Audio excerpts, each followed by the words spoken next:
Instagram allows you to share who you are, tell your story, and build a community. But with so many people using Instagram, just creating a post every now and then is not enough to get noticed anymore. That's why it's super important to check how your Instagram is doing with an audit. This means looking closely at your account to see how well it's working and make sure it matches what you want to achieve. Now, people will pay a lot of money to have other people audit their accounts for them, but this is something you can do, and I'm going to show you how. Whether you want to grow your following or use it for marketing, knowing how to audit your account is so important. An Instagram audit is crucial for several reasons. It helps you make sure your profile accurately represents who you are and what your message is. Helps you identify opportunities to deepen connections with your audience, to discover strategies to expand your visibility and attract new followers. The audit will help you assess your effectiveness of your content and its alignment with your audience's interests, which is so important. Also, it'll help you figure out if your overarching personal and business objectives are being met on your Instagram account.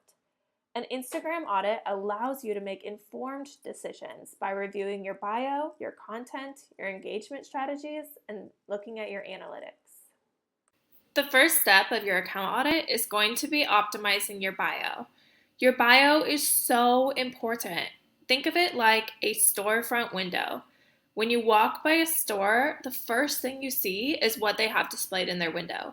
From that image in your mind, you have an idea whether you want to walk into the store or not.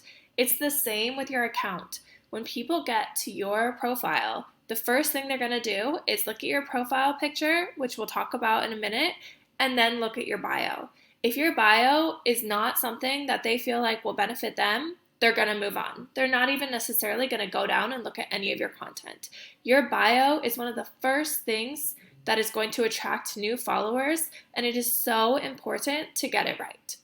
First impressions are so crucial for determining whether or not someone will hit that follow button, and your bio should be optimized so that it captures interest and conveys your value. By making a compelling bio, it should clearly state who you are, what you do, and what unique value you offer. It needs to speak to your target audience and reflect not just your offerings, but also how you can benefit them. We have to remember that on social media, it feels like it's about us, like we're talking about our lives or we're talking about our business, but no one really cares about us realistically. They care about how we benefit them. So the bio needs to speak to your audience. It's not about what you do, it's about what you do that will benefit them. We need to aim for clarity, conciseness, and relevance. Your bio can be up to 150 characters, and we need to get all of that information packed into those characters.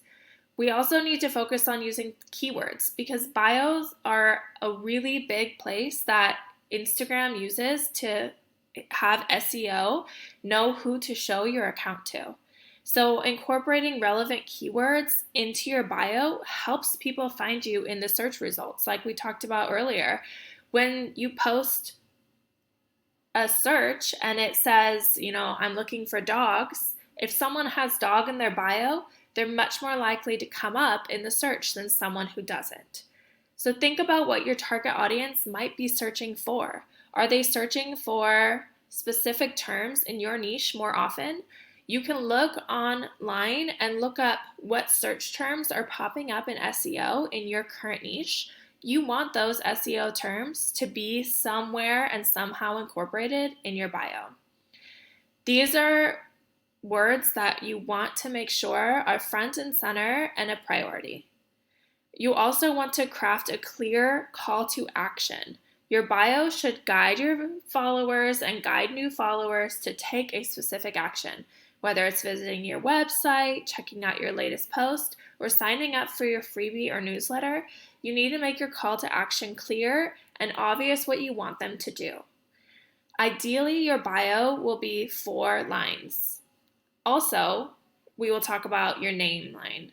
So you have your username, which we all know is also important for SEO.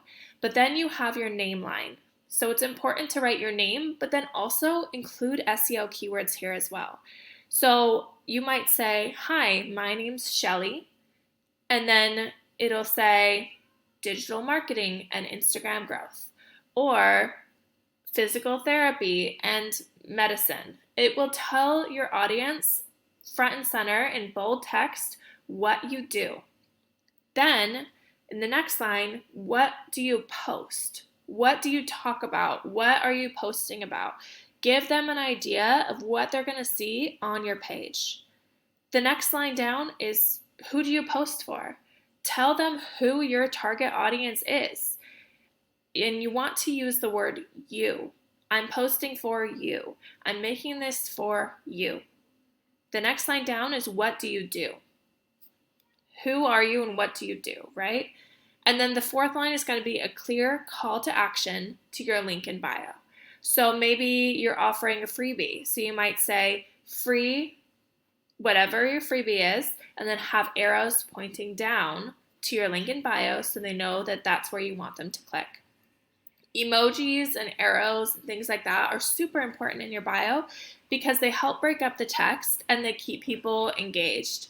So maybe your bio is about making money online, so you might want to throw in a $sign on there.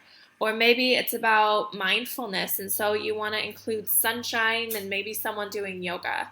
I always like to include emojis at the very front of each line, and it really helps split up those 4 lines of text. Let's talk about profile aesthetics and why they're important.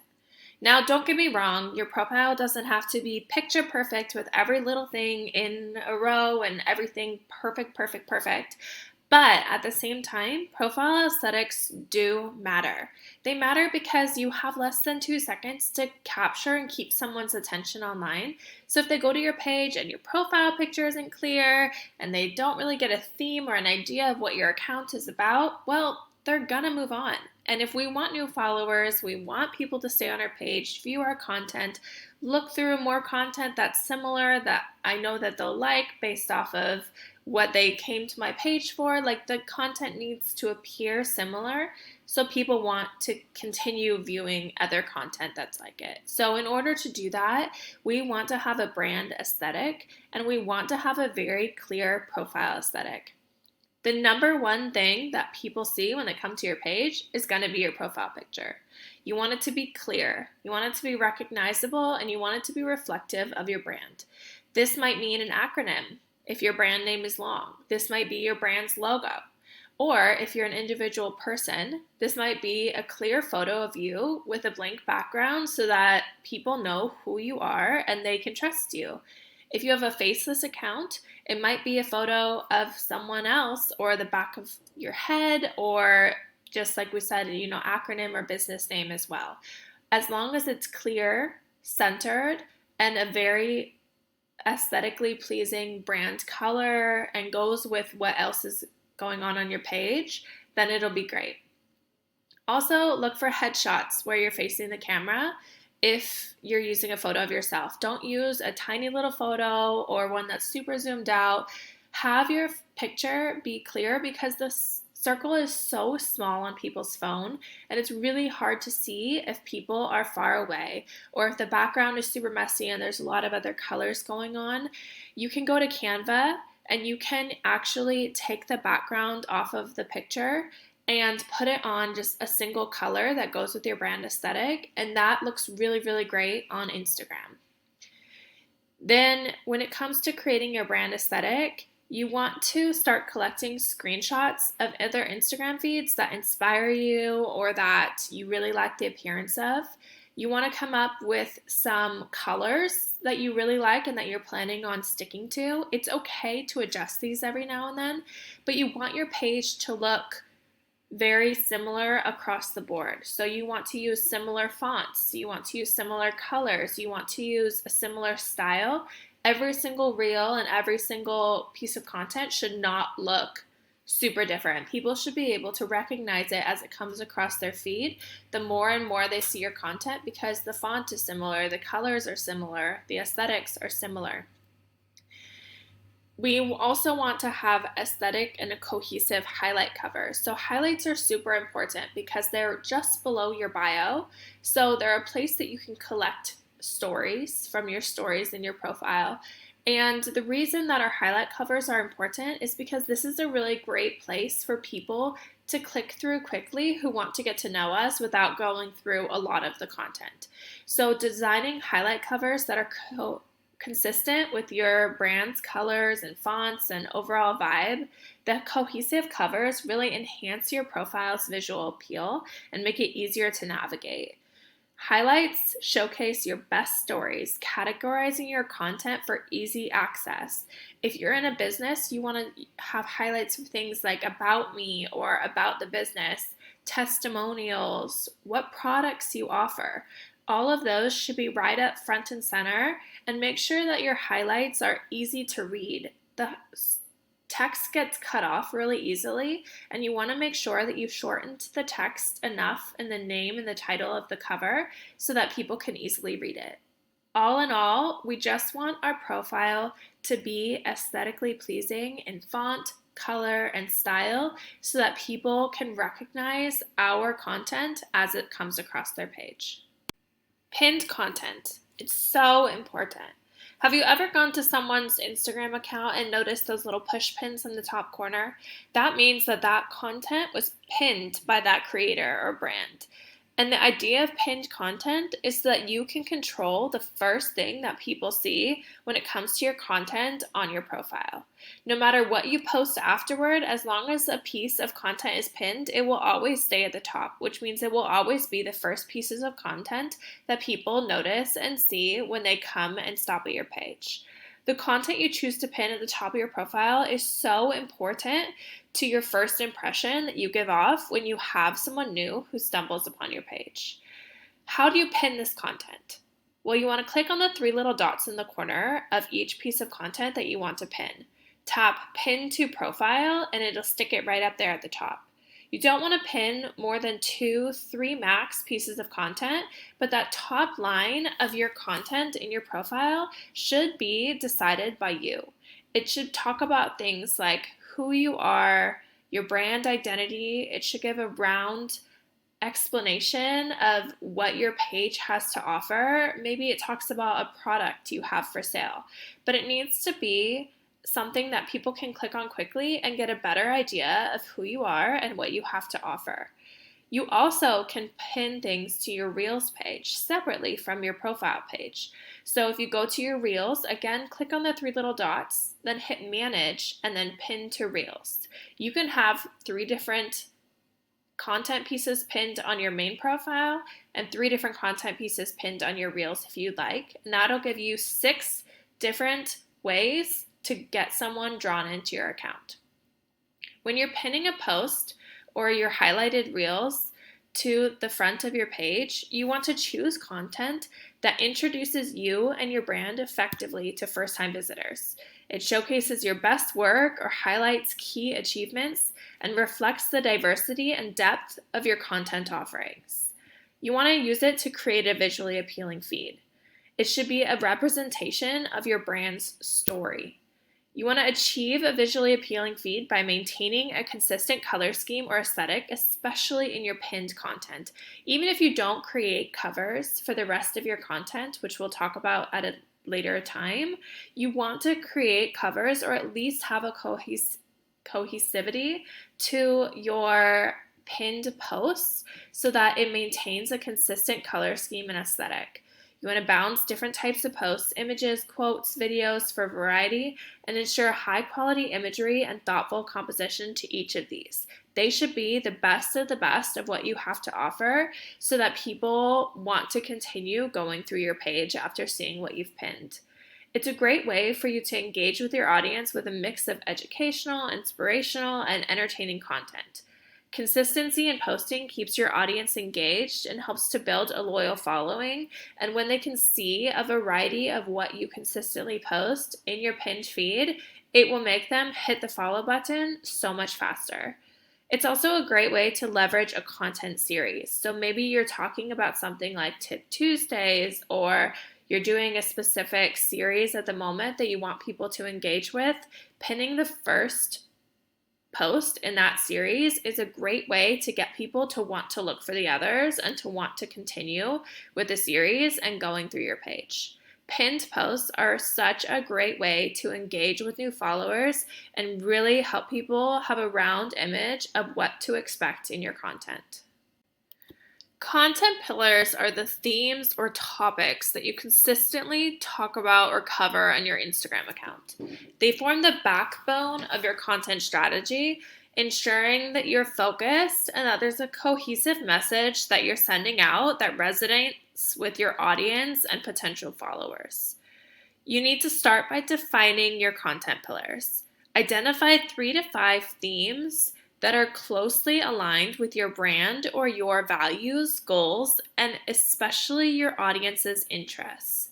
When you start, you want to speak to one person. Make sure that your content pillars pass the who cares test. Focus on who your ideal audience is and ask yourself, do these 3 to 5 themes that I've picked, do they apply to this person? Would this person care about them? It needs to be what others will care about, not just you. It's important to make your content pillars about what your potential followers want to see and want information about, and not just what you want to talk about. These pillars can range from lifestyle and wellness to entrepreneurship and sustainability.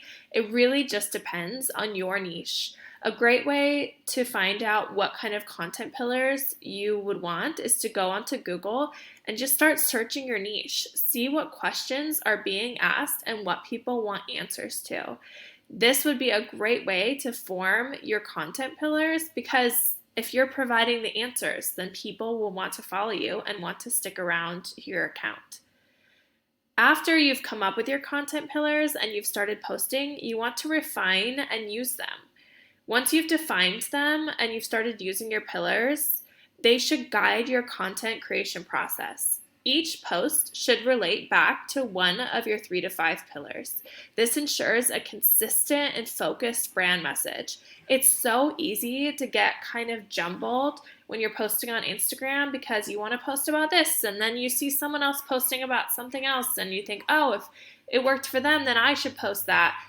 But the idea is that you keep it within your pillars. So if someone posted a post that is trending and going viral, you can take the idea, the theme of the post, but make sure it applies to what your audience knows you for. This approach not only simplifies content creation, but it also strengthens your brand's voice and identity because people know what to expect when they come to your Instagram account. Captions and calls to action can make or break your engagement strategy on Instagram. The right captions can spark conversations in your comments, they can inspire shares and saves, and they can encourage your followers to take action. They're not just text, they're an extension of your voice and your brand. They should be authentic, add value or context to the visual content that people are consuming on your page. Whether it's storytelling, sharing insights, or asking questions, your captions need to reflect your brand's personality and speak directly to your audience's interests. They need to be beneficial if you want people to read the whole thing. So when it comes to captions, there are 2 ways to do it. You can make them long or you can make them short. Short captions are beneficial because they keep people's interest the whole way through. You don't have to worry about having to entertain people through an entire long caption or how to get people to stay interested through a really long read. They are just succinct, and maybe there's a call to action so you can say follow for more or save this or share with a friend, and then make sure that you still include your hashtags and your SEO in there. Then you can also have a long caption, and we talked about this when we talked about looping reels, that long captions can be beneficial because your reel is replaying in the background and Instagram counts replays as views. So it's beneficial to you to have people reading through your caption. The thing about long captions is you have to keep people reading all the way to the bottom to get to your call to action. Where if you have a shorter caption, you can just throw your call to action right at the beginning and there's no question about whether they saw it or not, or whether they got to that point. When you're formulating your caption, you want to start with a hook. You want to grab people's attention. Begin your caption with something compelling to catch the eye. Ask a question, share a surprising fact, or start with a bold statement. You have to start with a hook. It's not a question. It's not, should I start with a hook? Start your caption with something to get people to click those little 3 dots and read the rest. Otherwise, they'll just keep scrolling on and they won't know what else you have to say. So make sure when you're talking that you add value. You want to educate, entertain, inspire. Your caption should offer something to your followers, whether it's useful information or a moment of entertainment or motivational insights. Your follower wants to gain something from spending their time reading your caption. Make sure it includes a call to action. Encourage your followers to interact. Make sure that they want to engage. I can't tell you the amount of times I've seen large accounts say that they didn't start gaining followers like crazy until they started asking for it, either in their content or in their captions. Saying follow for more works. There's a reason that these big influencers that you see are always saying follow for more of whatever their niche is or whatever their content is about, because it reminds people, oh yeah, I should hit the follow button, of course. A call to action reminds people that they should be doing some sort of action with your content, and engagement on your content is what pushes it out to more people. So you want to encourage this interaction. Prompt your audience to engage by asking them to share their thoughts in your comments, to tag a friend, to share your content with a friend, or to click the link in your bio. Now, another way to say click the link in bio without saying click the link in bio is to ask them to comment a specific keyword. Then you can use automation like ManyChats or just yourself. You can be looking out for the keyword, but you can say something like comment captions and I'll send you, and give them something beneficial, like give them a reason to comment, whether it's more information, whether it's a freebie, whether it's a link to your product or a link to your store. Give them something that will make them want to comment, because that's just going to push your content out to more people and get your product, whatever you're trying to sell or whatever you're trying to engage with people with, in their DMs. And once you get in their DMs, remember we talked about how the Reels algorithm works. Once you get in people's DMs, your Reels and your content, it's more likely to pop up on their feed. Those interactions are so important because Instagram is social. And so they want you to be socializing, which means they want you messaging with people. They want people messaging with you. They want people commenting and sharing and liking. Remind people to do this in your captions. It's so important. This is also where you're going to put hashtags and keywords, and make sure you use them wisely so that your content can get out to more people. It enhances your discoverability by including relevant hashtags and keywords. You make your posts searchable for people to find. Mix popular and niche hashtags, popular being tons and tons of uses, millions of uses, and niche being tens of thousands of uses, to reach a broad yet targeted audience. Make sure to use similar hashtags over and over and over, because if it starts to work, you want to keep using them. I've audited quite a few accounts where I see people have a reel go viral and then I never see those hashtags used again. If a hashtag works, use it. Make it so that people see your content when they look up that hashtag. Say your content is about physical therapy. Well, if you put a hashtag physical therapy in every single piece of your content, if someone looks up physical therapy, not only are you going to show up once, but you might show up 10 times on that Explore search page. And we want that. We want to be known for our niche. And in order to do that, you want to be using similar hashtags and similar keywords in all of your content. The comment section of your Reels and posts is where the magic happens. The comment section is where your community is built. It's a space for interaction, feedback, and deepening of relationships with your audience. Don't let the comment section scare you. If you end up getting a comment that makes you feel uncomfortable in any sort of way, it's your community. It's your page. Delete it. The amount of times I've seen people say, never delete a comment, never delete a comment. It's not true. It's your page. It's your safe place. If there's a spam comment, you can mark it as spam and you can block the person from being able to spam you anymore. If it's a negative comment, delete it, block it, get it out of there. I only have room for positivity on my page, and you should also. It's a space for you to deepen relationships with your audience, and you want that to be a positive experience for everyone, and you want your audience to be able to feel safe as well. There are strategies for managing your comments. The most important one is to promptly respond to your comments by showing your audience that you value their input and you're engaged in their conversations. Nothing makes people feel less like you care than if they're constantly commenting on your content and you're never responding to them. Even if it's sending them a DM or messaging them in some other way, by not responding, you're making people feel like you don't care. And that is not at all what we want to do when we're trying to build an engaged community on our Instagram page. It also encourages further interaction, not just with you, but among your followers. By building a community that people feel safe to have conversations, your followers can engage and interact on your content as well through your comments. It's a really great place for that community to form.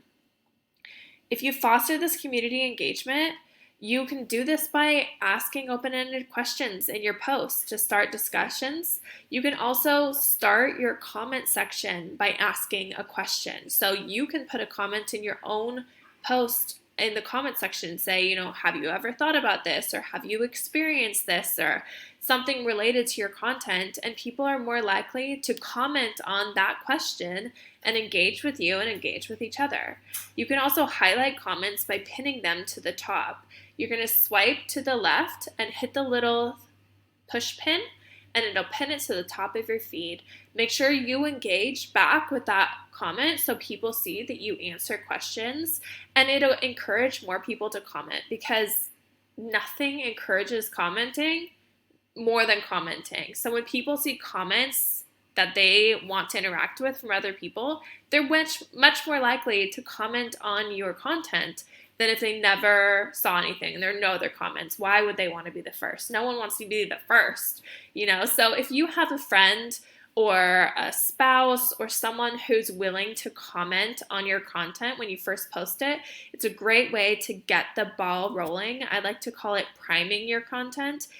No one wants to be the first person to like or to comment or anything like that on a post. So if you comment on your own post, if you have a friend or a spouse comment on your post as well, it's already getting the conversation started, and you are so much more likely to have more comments than if no one started the conversation in the first place.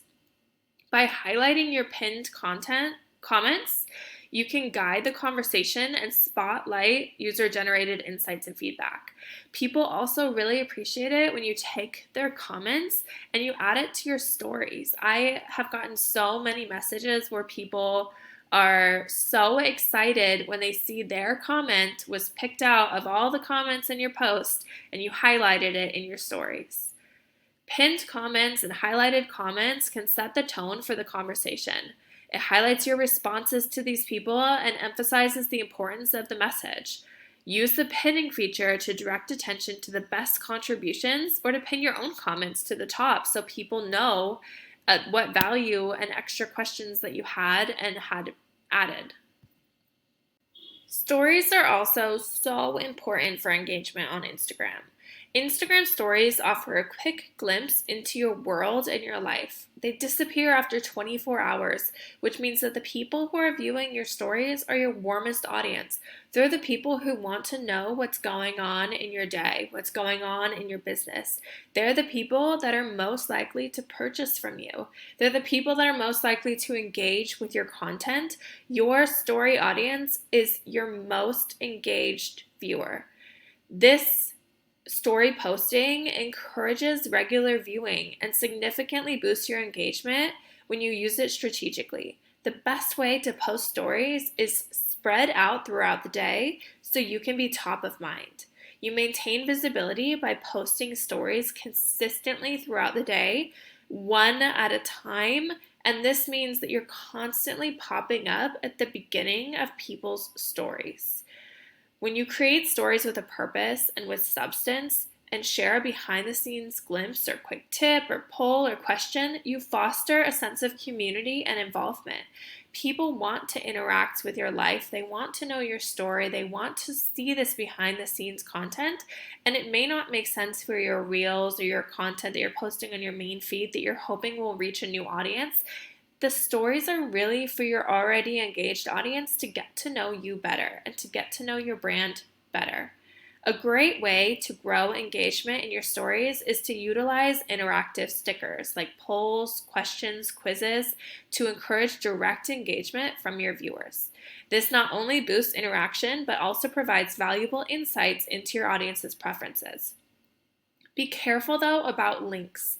When you put a link into a story, it's a great way to get people to go to your website or to see your product, but Instagram doesn't love it because you're taking people away from the Instagram app. So if you post too many links, they're actually not going to share your stories with as many people. They've talked about this before. They don't want you linking away from their site. So what can you do? What can you do to not link away from the Instagram app? Well, you can tell people to comment a specific keyword to your direct messages. And when they do that, maybe they'll say purchase or I'm interested or ready or tell me more. And then you can go and send them the link into their DMs and Instagram's not going to penalize you for it. The stories are also a great way to curate your highlight reel on your profile page. This allows new and existing followers to engage with your content beyond the 24-hour window. Once it's added to a highlight, it stays there for as long as you want it there, and it offers a deeper understanding of your brand and personal narrative. A great way to build up your highlights is to do kind of a highlights theme for a couple days in your stories as you tell a story about what you want to build. Maybe it's you want to talk about the testimonials for your products. So for a couple days, you really deep dive into testimonials and then you make sure to save them to a highlight on your main feed. It's a known fact that static posts just don't have as much reach to new followers as reels and carousels. Static posts are great for things like quotes or infographics for your current audience, but they're not necessarily the best way to reach new and non-followers. Where reels and carousels are such a great way to highlight your content pillars and get your information out there for people who are your non-followers to find your account and your content and find out what you're about. Using reels and carousels, you're able to emphasize your main content themes. This reinforces your brand's message and showcases your expertise and unique perspective. Reels are really great because they move quickly, right? They're action, they're video content, so they're engaging with people. And a lot of people feel like, oh, I can't make reels, I'm not a great videographer, or I don't have an aesthetic home to film in, or maybe I don't want to get made up every day. But there are so many ways to have content banks or to use Canva or different sites to get video to use where all you have to do is add the text and the trending audio. So that's not even really an issue anymore. If you don't want to film your own content, you can use a content bank. If you do want to film your own content, reels are a really great way to show off your abilities in that way. Reels and carousels are great to use for strategic growth. They receive higher visibility in Instagram's Explore section, making them a potent tool for reaching a new audience. You can tailor your content to trends while staying true to your brand and identity. There are so many reel trends specifically that go along with certain trending audios where maybe you're mouthing and lip syncing the words, or maybe you're doing a specific action to go along with the audio. And when you film that in a reel, those trends tend to get really hot and go really viral and can really boost your page to non-followers, because when something is trending on Instagram, Instagram pushes out more of that content and it's a great way to get seen. You can also repurpose your content between the two. So you can leverage your existing content by repurposing it into a reel or a carousel. So if I have a reel that does really well, I can take the caption and the information from the reel, throw it together into a carousel, and boom, you have a new piece of content, but it took barely any time to create. Or vice versa, you have a carousel that does well, take a content bank, grab a video from it, add the text, some of the text from the carousel, and put the rest in the caption, and you're able to repurpose that content that you already know your viewers likes, and it saves time and also ensures consistency across your different formats. It's a great way to encourage interaction. You can end your reels and your captions with a call to action, like check out the caption for more, or make sure to save, or follow, or different things at the end. So with a single photo, there's no end, right? It's just a picture. But a carousel, the last slide could just be a big call to action. At your reel, right at the end, you could flash a call to action. These things are really great for gaining followers, encouraging engagement, and they're just harder to do in a static post. If you want to grow on Instagram, it's really important to take the time to understand your analytics. Instagram provides so much data through its analytics and insights platforms that offer you a way to see your audience's behavior, how your content performs, and just view your overall account health. One of the number one things that people do is they track their follower growth. You're able to monitor your follower count over time to gauge the effectiveness of your content and your engagement strategies. Make sure to look for trends that correlate with spikes or dips in growth. Maybe you're trying a new content pillar and your growth drops dramatically. Maybe people are disappointed by a content pillar that you are no longer using. These are things that you need to be noticing when you analyze your follower growth. Also, identify top performing content. Use your insights to pinpoint which types of content generate the most engagement. What you're looking for is things like likes, comments, shares, saves, watch time. Understand what resonates with your audience and can guide your content creation efforts going forward, because if something gets a ton of shares, well, what was it about that piece of content that made it so shareable? If something gets a ton of saves, what was it that you added to that content that specifically made that piece of content get so many more saves than previous pieces of content? Those are things that you want to analyze by looking at your insights. You also want to use it to understand audience engagement and your patterns. Analyze when your audience is most active. Instagram will show you who is on your page, like what the analytics for, if they're mostly women or men, the age groups, and also what times they're most active. What you want to do is you want to post about an hour before the people are most active who follow you, because then you'll be on their page and it will be really fresh and you'll be more likely to be shown to people. Also, look at which days you have less interaction. Maybe those are the days that you take off. It's okay and healthy to have days off of social media, but maybe look at taking days off on days where your Instagram analytics show that you have a drop off of engagement. This information can help you plan your posting and schedule and content focus. There are different times where you want to be posting a lot and maybe times where you need to step back and post a little. By knowing what time people are most active, it can help you find and pinpoint when to post. The exact time is not as important as consistency. So if you post in the mornings, try to find a general time that works well, you get engagement. If you're posting way before your audience wakes up, well, then they're not going to see your posts and you're much less likely to get engagement right away. Instagram pushes out content at the beginning, so you want people to be liking and commenting and sharing really soon after you post. So you want to post when the main audience is awake. So you can see this in your insights. Where is your audience from?